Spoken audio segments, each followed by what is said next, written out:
So this is the plan for this afternoon. I'll just share some opening context. We'll go through the methodology of the focus groups and talk about them, what they were all about, and give you the synthesis of what was shared in the two focus groups. There'll be 2 occasions for Q&A as we move along, summarizing where we see next steps moving forward, how you might be involved, whether you are already or would like to be. And then one next step is a specific project that we wanted to give Susan time to preview to get us a little bit excited. So that is the agenda for this afternoon. Next slide, please. And again. Oh, maybe not. Well, I'm on context. You can go back. This past February, St. Margaret's published the culmination of over a year's work by the Racial Justice Task Force, who labored to uncover and tell the truth of St. Margaret's history as it pertains to race and racism. The final report, Unveiling Our Truth, A Racial History of St. Margaret's, is a direct evolution of the RJTF's work, which began with the Episcopal Church's Sacred Ground program, and it's aligned also with diocesan priorities, particularly a resolution from Diocesan Convention in 2024 toward repentance and reparations. It also responds to feedback from our February 2024 at the parish, our February 2024 Pulse survey about race, in which respondents expressed an overwhelming desire for more education about our parish's own history as a vital step before considering if and how we might be called to engage in reparative work. The report represents a holy act of remembering, lifting up voices often silenced, acknowledging our complicity in systems of oppression, and celebrating moments when our parish sought to stand on the side of justice and inclusion. It is an invitation for us to reflect prayerfully on the truth of our past and discern how God is calling us forward as a beloved community. My task at the beginning is to share with you the methodology that we used with the focus groups. First of all, we had 2 focus groups. One was for people of color, and the second was a parish-wide focus group.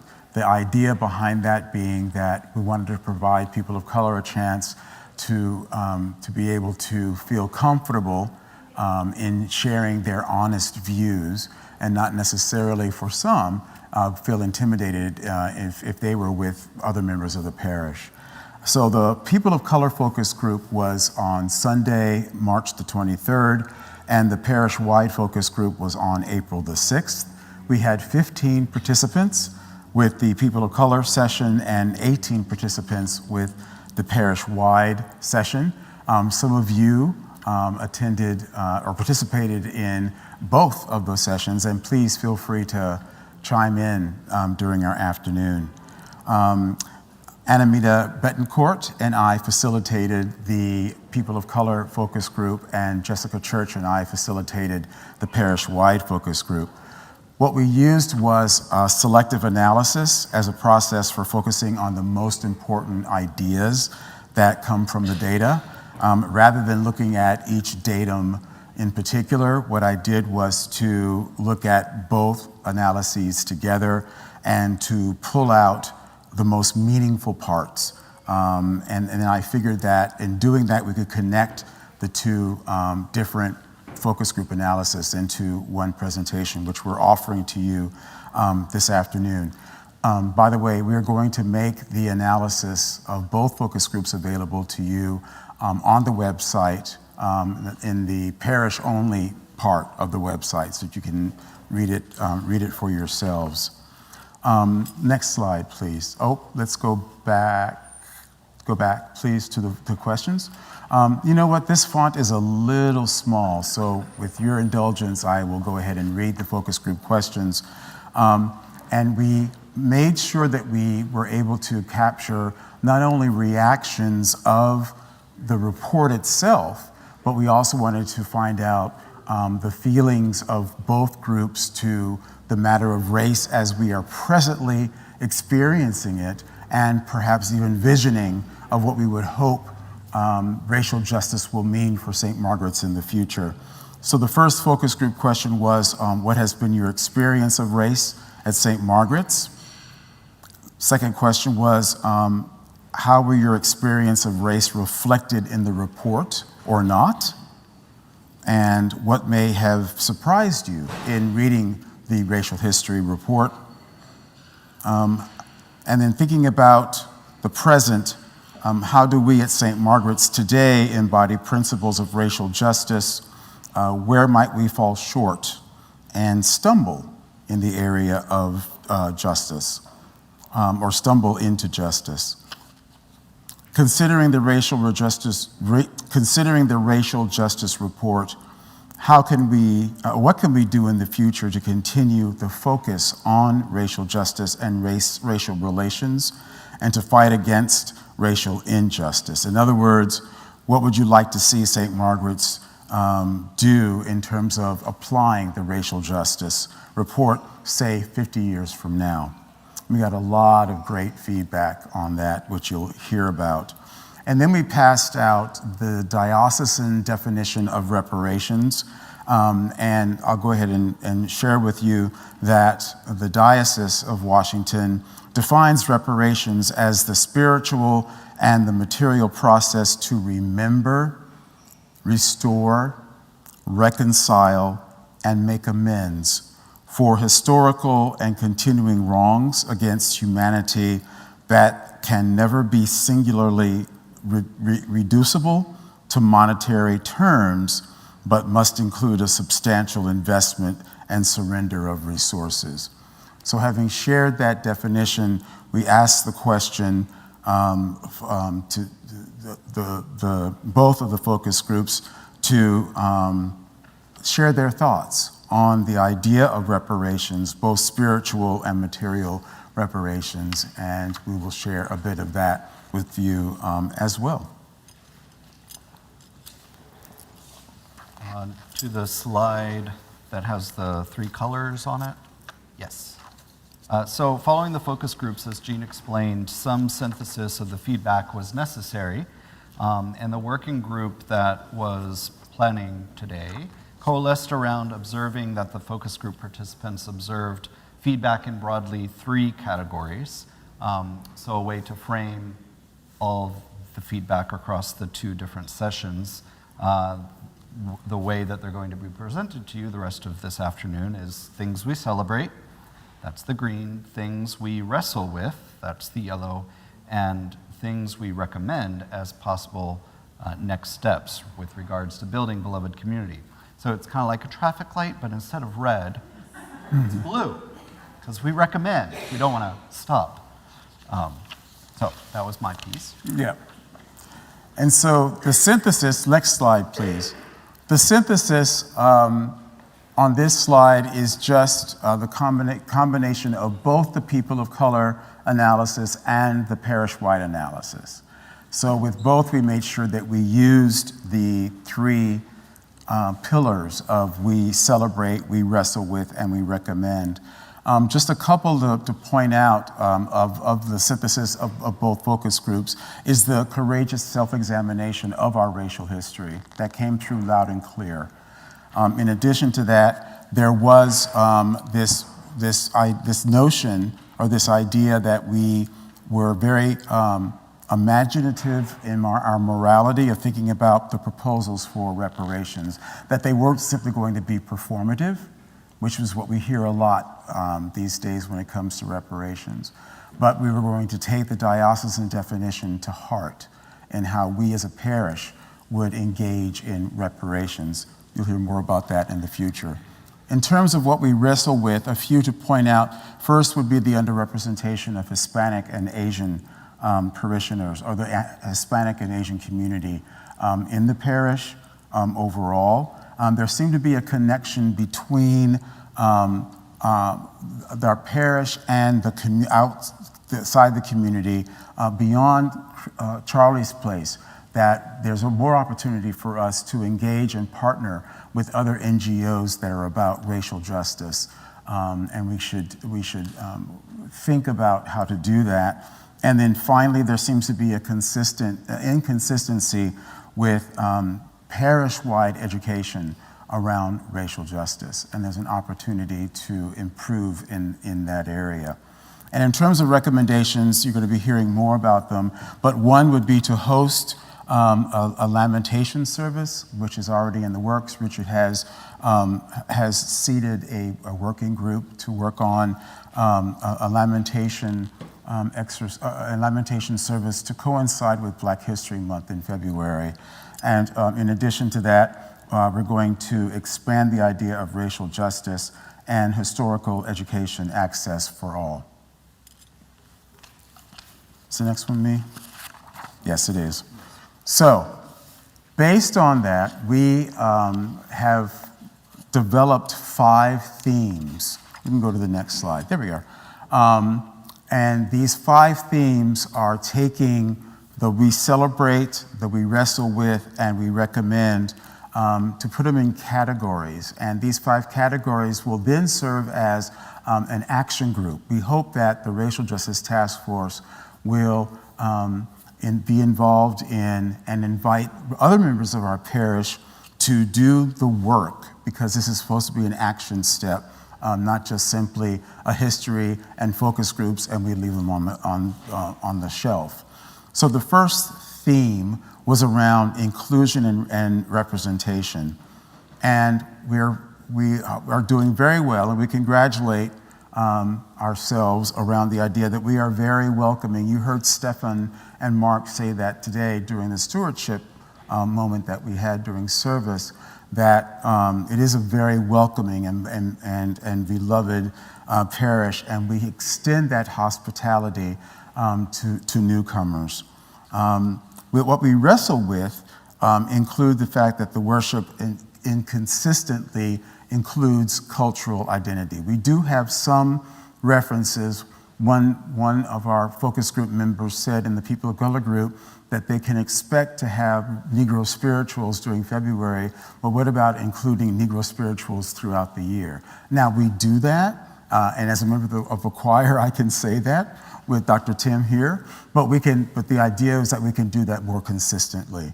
And not just the African American experience, but the Hispanic experience and other experiences of people that are underrepresented throughout the liturgical year, rather than just in a specified month.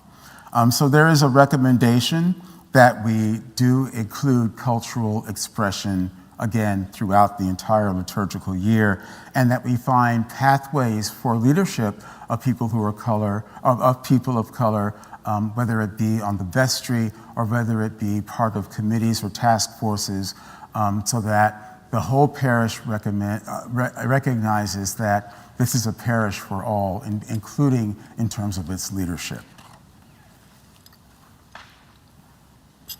The next theme identified is with regards to historical accountability and reparations. Jean covered the 2 points of celebration in the synthesis slide earlier, just celebrating in of itself that the history document was completed. Wrestle with was the past risk aversion in the report that we identified during the peak of the civil rights movement. Yes, this parish hosted the New Thing musical group in our site, and there were points of pride, but we found no evidence that members of St. Margaret's or its clergy during the peak of the civil rights movement was active in marching or at the event downtown. We also wrestle with feeling overwhelmed generally by the scope of reparations and the need for systemic change. There was acknowledgement that it's just such a big topic. How do we even begin to wrap our arms around it? And then for historical accountability and reparations, with regards to things recommended, it was to establish a reparations fund or scholarships for descendants of enslaved individuals, or to dedicate church spaces in honor of enslaved families. And the one that's already been mentioned, which we're moving forward with planning around, is to have a special service of lamentation and reconciliation about the parts of our history for which we need to repent. The next theme was community engagement and outreach. Both focus groups spent some time really celebrating Charlie's Place as an outreach for racial justice. And we wrestle with that at the same time because there was a feeling in both focus groups that Charlie's Place was underutilized, that there are more programs that we can offer within Charlie's Place, but also that Charlie's Place could be a springboard for other NGOs and partnerships to serve those that we serve in Charlie's Place. And then also this idea came from the People of Color focus group that we partner with Black congregations within the Episcopal Church and other denominations in worshiping together, in learning together. And finally, that we coordinate a parish-wide participation in more social justice events and marches. The next category is formation and education. So things we celebrate is a strong base of culture here that values compassion and openness. There's a strong desire at St. Margaret's to engage in issues of race and racism. We're not avoidant when it comes to it. There's been a strong interest in programs like Sacred Ground. 57 members of our community have taken Sacred Ground over the past 3 years. Things we wrestle with regards to formation is that not all parishioners have participated in racial literacy programs. Then I did the math out of curiosity, so that 57 people represents only 20% of our community. We also wrestle with there being a gap in civic and historical knowledge across the entire congregation. Things recommended by participants in the focus groups with regards to formation was to expand access to Sacred Ground and other similar programs, offer education specifically on DC's history with regards to race, and encourage more visits to museums and racial justice exhibits. And then under vision and leadership, one of the interests in both focus group was a portion of question 4 in which we asked participants to think about a St. Margaret's racial history report 50 years from now. And that took some legs of its own, because in both focus groups, they actually wanted us to come up with a plan for 2075 and to actually point to, with 5-year benchmarks, where we've grown in the area of racial justice. What we wrestled with is that there's limited buy-in to the work of racial justice within our parish.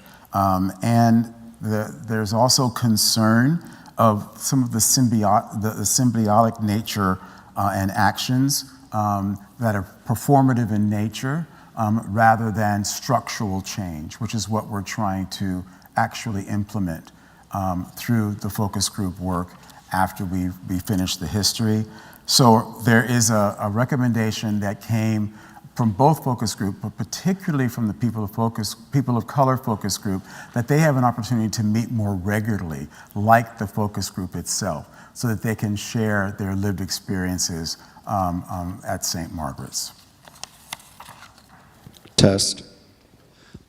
Now is our first of 2 opportunities for Q&A and comments from all of you. This one is on, so first person. Okay. Anyone? Ron? Please use the mic. I had kind of a definitional question because there are several references to the word underrepresentation. So I wanted to know if the task force or the focus groups were more definitive about how that's gauged. Is it in relation to demographics in our neighborhood, our city, our country? Is it a more notional thing about just having more participation by certain groups? How would we determine that we'd reached appropriate representation down the road, particularly with the benchmarks? Yeah, it was intentional to use the term underrepresented, and in part it comes from not using the word minority, because often using the word minority has a subcontext of inferiority. So it was both demographic, but it was also in using language that was more inclusive. The other reason why we used underrepresented rather than minority is that there's an assumption that minority is just Black people. And using the word underrepresented it gives us a chance to talk about all demographics that are not part of the majority culture. Thanks. Just quick follow-up. So from that, would we imagine that we would have benchmark goals for representation of different groups of people? Indeed. Okay. Absolutely.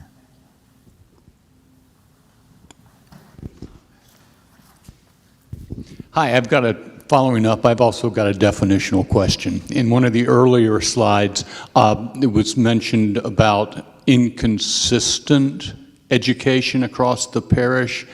Is that inconsistent in terms of not a common message, or is that inconsistent in terms of not a wide enough reach, or both? It's actually the latter. It's that we offer opportunities for racial education, but very low attendance. Very low attendance at the groups. Are there any questions from folks online? I got it. Go into another one here. Thanks.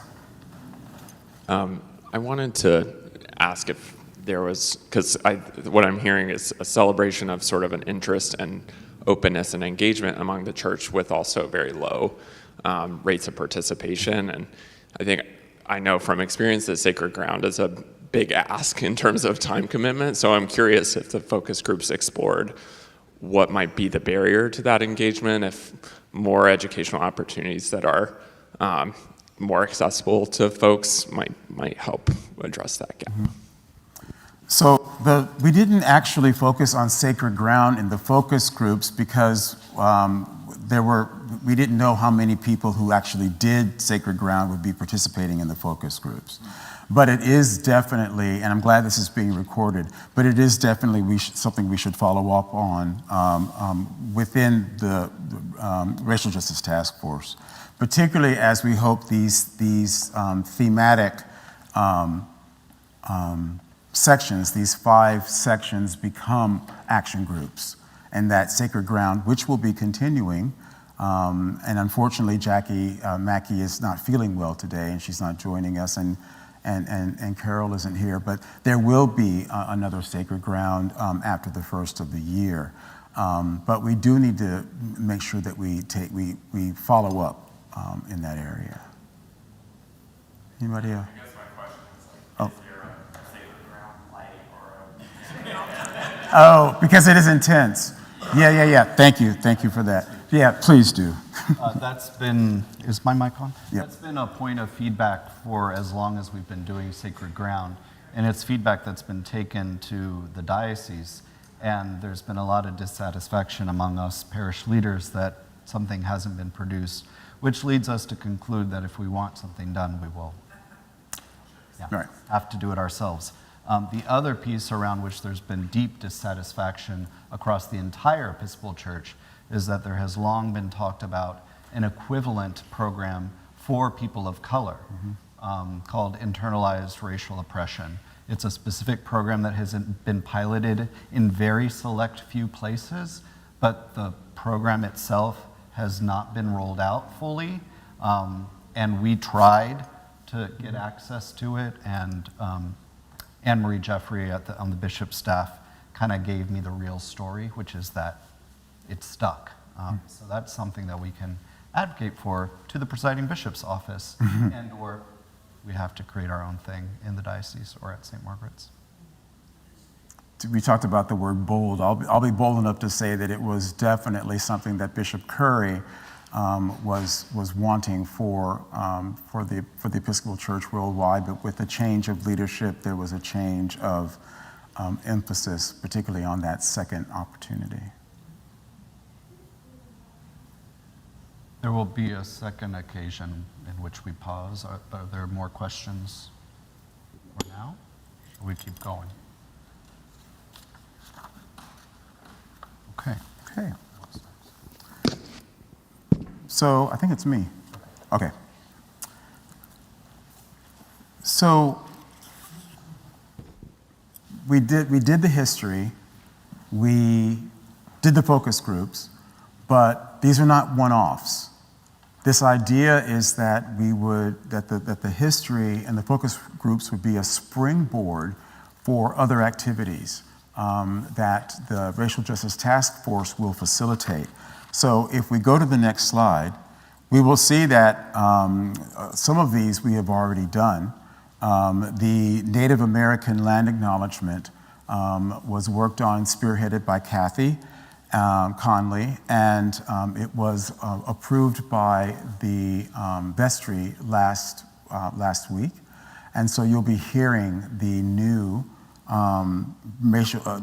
Native American land acknowledgement, which has a lot of language that could come from and could be included in another acknowledgement that will be coming out for February.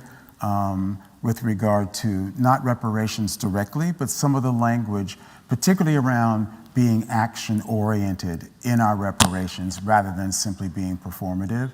You'll notice that in the new Native American land acknowledgement. We are doing today's forum. I also mentioned already the service of lamentation, and the other statement.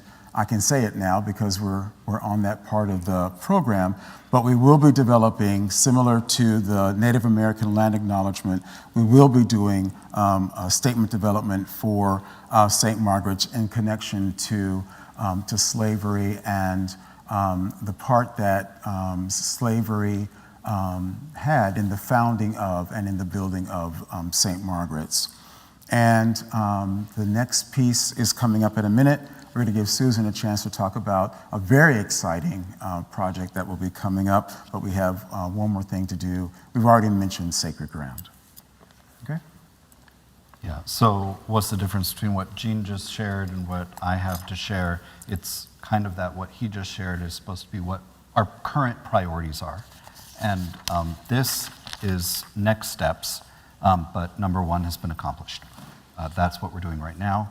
Number two is, has been described, but that here it is, that the themes that were identified, that we've been walking you through with the categories, would become a lens through which we form action teams. So a team for representation, reparations, community, education, and vision. I might need someone who was there to explain this one, prioritize early wins. I think it was about identifying low-hanging fruit. Right, exactly. Of things that were just obvious that we could explore as potential next steps with regards to reparations, reactivating engagement with Charlie's Place, launching scholarships, and the planning of the lamentation service itself. Number four is to develop and launch that 50-year 2075 plan with those 5-year benchmarks. That sounds very big. Invite ongoing parish participation. This is our invite to you if you're interested in helping with any of the above. The RJTF is open to all, and we invite you to prayerfully consider joining one of these teams. Finally, report back annually is a notion that emerged as an appropriate next step to ensure accountability and shared progress. Are there any additional questions? This is where that other spot was. Right. Kathy.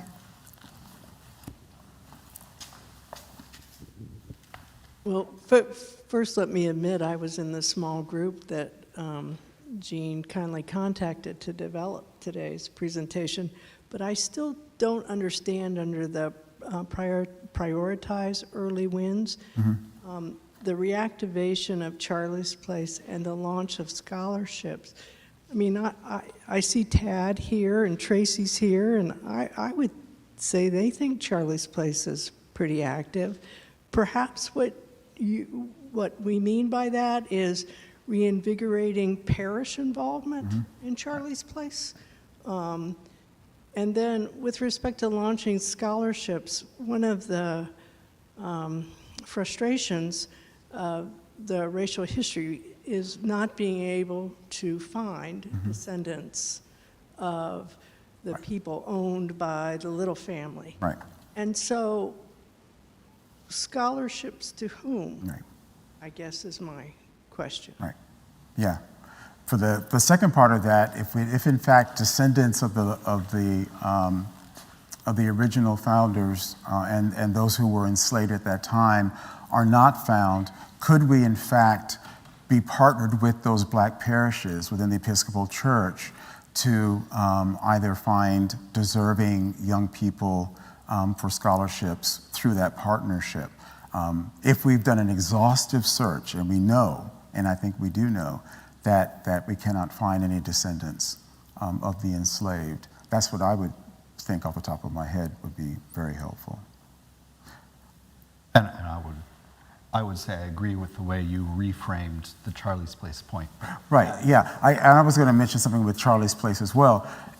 The message for me, if in fact there's inconsistency with what the growth and the importance of Charlie's Place, remembering that the focus group included parishioners who volunteered to come and be part of it, is a messaging where we talk about Charlie's Place a lot, but do we really know what Charlie's Place is, and do we drive down that message consistently of what Charlie's Place is and why it's important? That's the lesson I'm learning from that. Thank you. Well, and I'd like to add a couple of things. One thing is that Tad plays in the kitchen and that sort of thing, but Ann and Ron do Bible study, which is amazing, on Tuesday morning, so we need to mention that. Francisco is there and then there's also the mustard seed ministry that goes out on Wednesday afternoon. That is a presence in the greater community because they're in DuPont Circle instead of in the parish hall. So there are other ways to be involved, but I definitely wanted to call out those who are participating in a more liturgical way than those that are than people like me who are participating in a culinary way. Right. Absolutely. And again, it just goes to that we need to get the message out there and be more consistent with the importance of Charlie's Place. Paige, and if you could pass it on to Jane behind you after. So thank you for this presentation and the opportunity. I remember being in the People of Color focus group, and I'm hearing this discussion about Charlie's Place again. And I'd still just like to make sure that we're all sort of clear about why the intentional focus on Charlie's Place. Because one of the things that, I guess how to put this, if we're thinking about it in the context of racial justice, do we as a parish have an understanding of why it's associated with racial justice? So we're talking about a population of people who are marginalized or who are struggling, but do we look at the underlying reasons for that?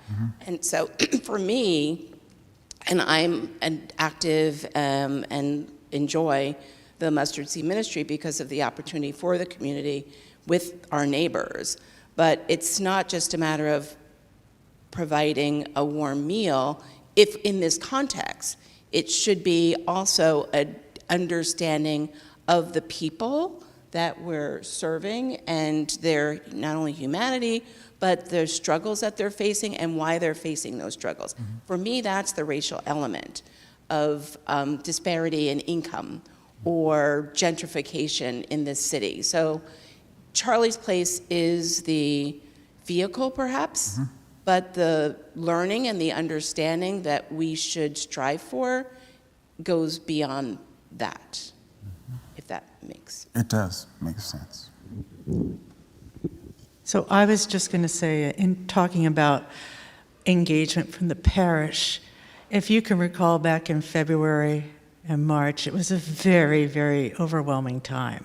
And I remember to be quite honest, sitting here going, I can't even think about the slavery thing. I'm really worried about what's going to happen to the country. Mm-hmm.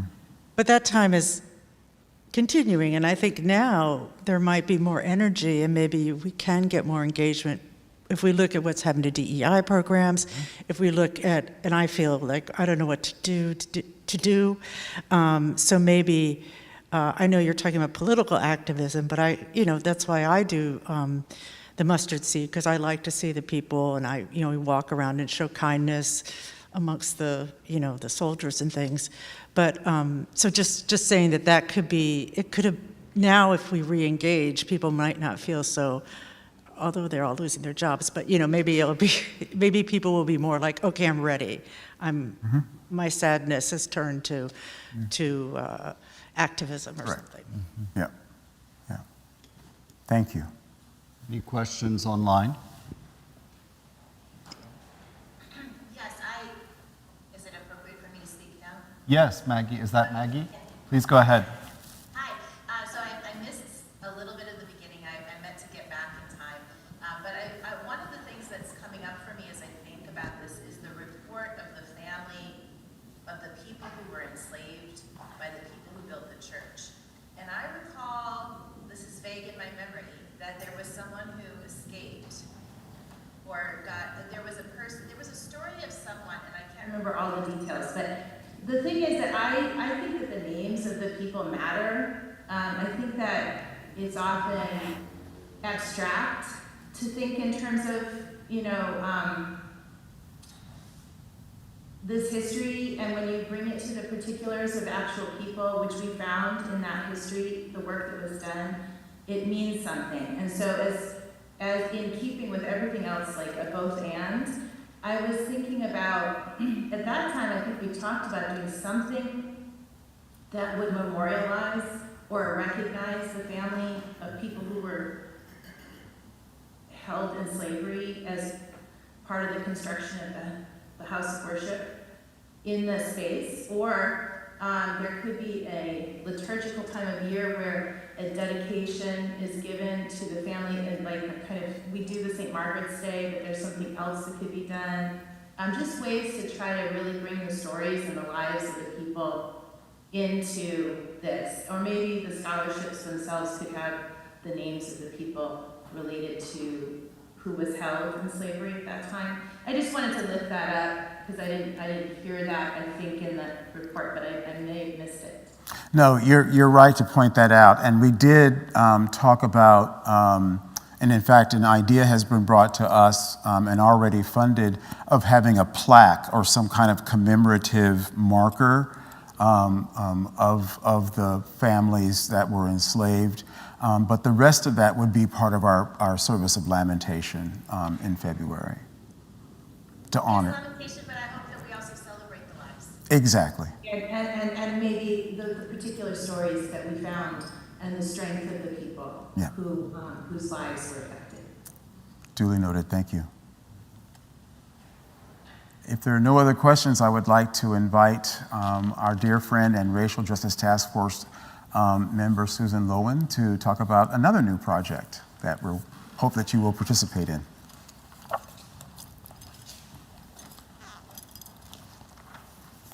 Thank you. Oh. Oops. Don't I? Can you hear me? Next slide, Daniel. There? Yes. There? Okay, yes, it does sound louder to me too. Take off my hearing aids. Nice to see you this afternoon. I'm here to share something that I'm excited about and that I hope that you will be too. There are two slides, and I'll read them, though they're fairly big, you can see them. St. Margaret's Story, Shared Visual Experience. The Racial Justice Task Force is developing a proposal to create a mostly permanent visual experience in the parish hall to share St. Margaret's racial history based upon unveiling our truth, focusing on how, through the years, the church has or has not come to accept the call to embrace racial justice, healing, and inclusion. I read and enjoyed reading the racial history, Unveiling Our Truth, when it came out late last year or early this year. And when I did, it made me think of an experience that I had at All Souls Church Unitarian.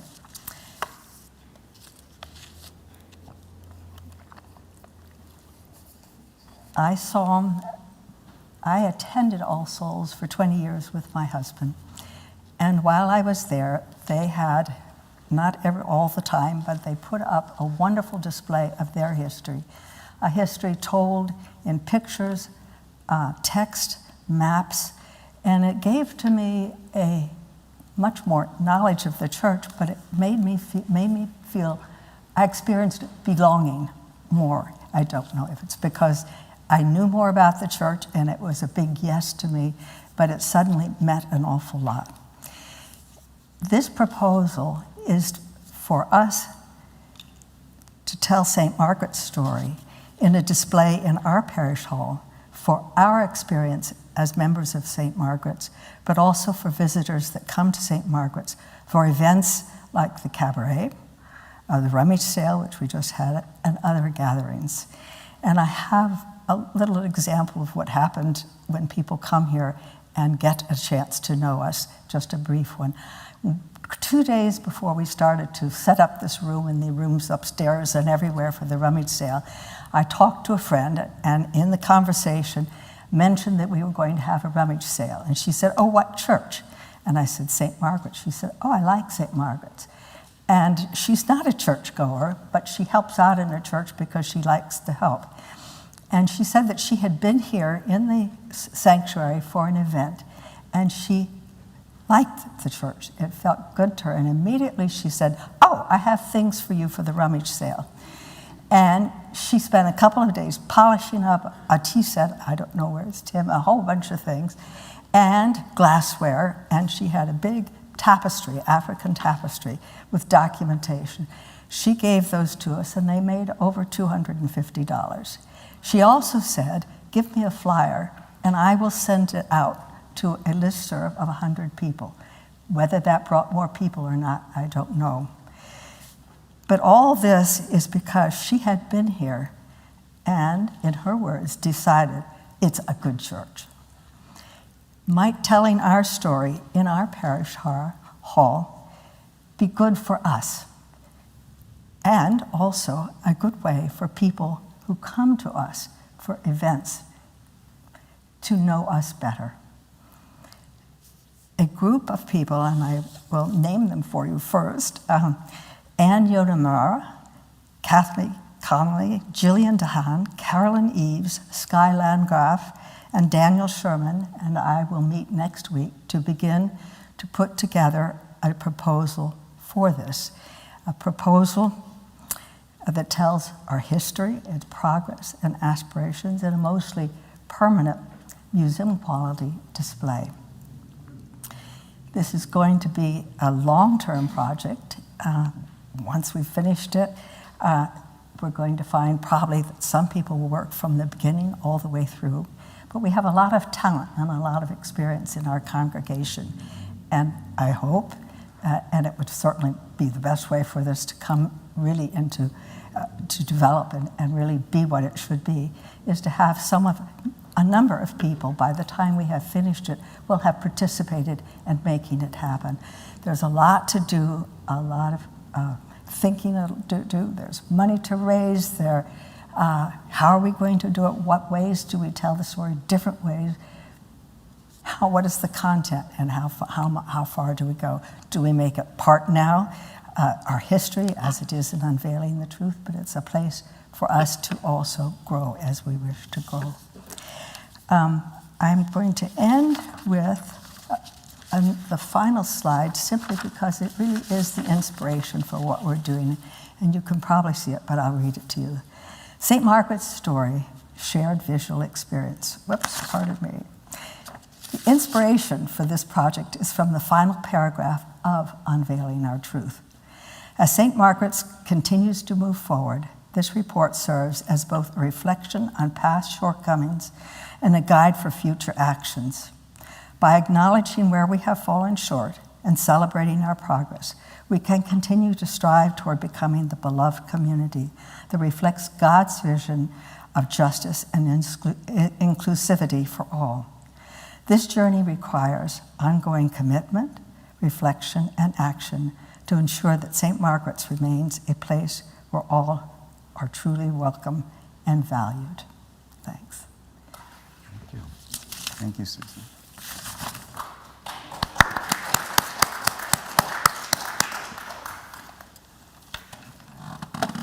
Thank you. Test. Thank you, Susan. That was wonderful. Guess what? It's 50 minutes into the program start. Are there any other questions or comments? Yes, Ron.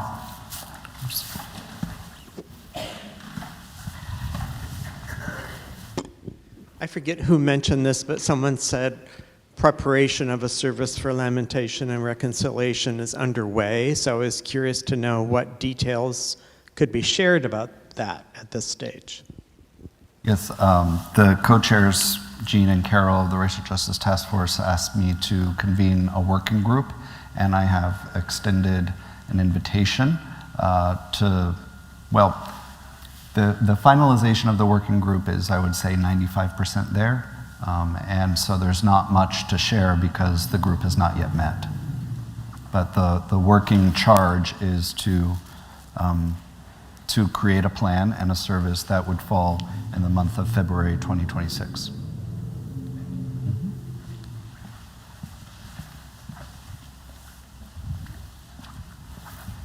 Anyone online want the last question?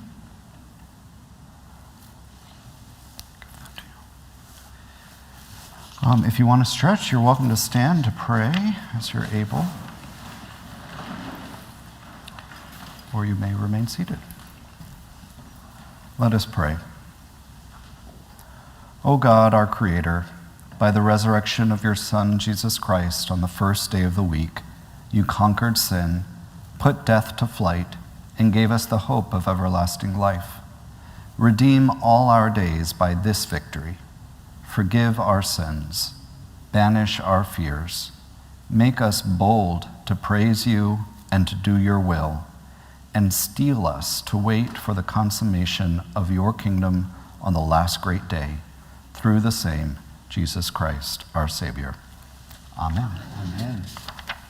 Thank you, everyone.